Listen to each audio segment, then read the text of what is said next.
សួស្តីបងប្អូនចឹងថ្ងៃនេះពេលព្រឹកខ្ញុំធ្វើការ promotion ជាពិសេសបងប្អូនបាទ promotion ដាច់បន្លែគ្នាឲ្យញ៉ៃតាមជួលបងប្អូនណាធានាគុណភាពស៊ូផ្លែអស់ទឹកវាយជើងធំបងប្អូនណាបាទគួត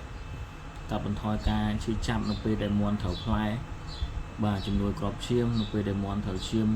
ហូរឈាមច្រើនមានជំនួយស្មារតីរឹងបាទជួលរហ័សលីក្លាជួលអត់ដូរខ្មាច់ទេបងប្អូនអាចលេងជាមួយទឹកបានបាទចាក់ហើយលាងទឹកព្រោះទឹកលេងទឹកបានធម្មតាបាទហើយម្ដងមកចាក់អាន7មាន់បងប្អូនណា free ឲ្យបងប្អូន promotion តែថ្ងៃនេះទេ promotion តែមួយថ្ងៃទេ19000បងប្អូនណា19000បងប្អូនចាំយកតែអីវ៉ាន់ទៅបាទខ្ញុំផ្សាយតាមរយៈបន្ថែមឬ JMT ឬក៏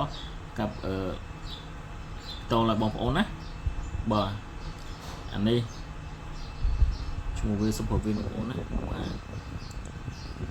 នៅ logo ចាស់ដោយសារថាយើងនៅច្រើន logo បាទបង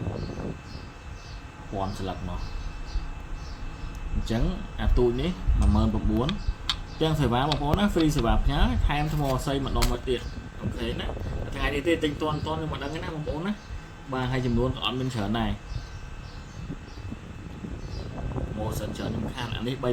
35000ថែមថ្មអស័យម្ដងទៀតដូចគ្នានឹងបងប្អូនណាចាក់បាន4-10មាន់តែថ្នាំដែលខ្ញុំលេខដាក់នេះគឺវា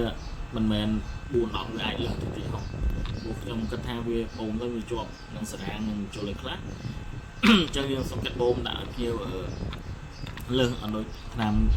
វាច្រើនគឺគេបូមមកវាអាចខ្វះបន្តិចវាអត់គ្រប់បានសេសេឬក៏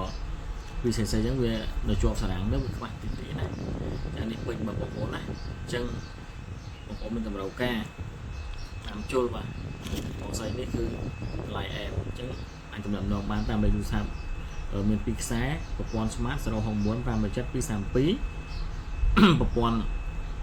មិត្តហ្វូន083លេខ9 517 232ខុសហើយនៅក្បាល4លេខនេះបងប្អូនណាហើយបងប្អូនចង់បានតាមលេខផ្នែកទៀតអាចតតមកបានអរគុណជម្រាបលាបងប្អូន